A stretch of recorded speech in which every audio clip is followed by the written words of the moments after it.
สบายดีทุกคน大家好今天我们来上第9课的单词วันนี้พวกเราเรียนคำศัพท์ PSK 1บทที่9好那我们开始医生ทานหมอ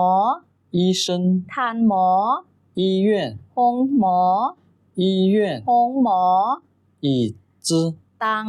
椅子ตัง小猫แมวน้อย小猫แมวน้อย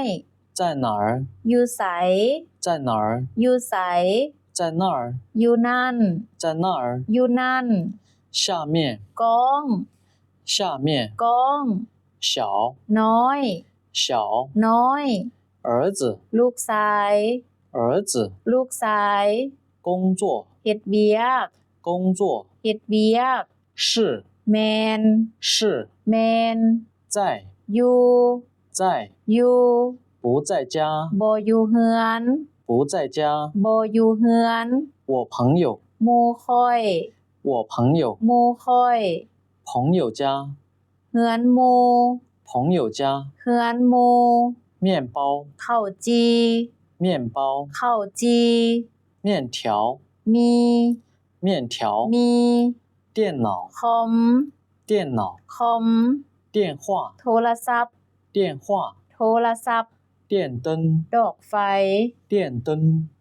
ดอกไฟ唱歌ห้องเพลง唱歌ห้องเพลง健康แข่งแฮง健康แข่งแฮง去年ปีกาย去年ปีกาย 电池แบตเตอรี่电池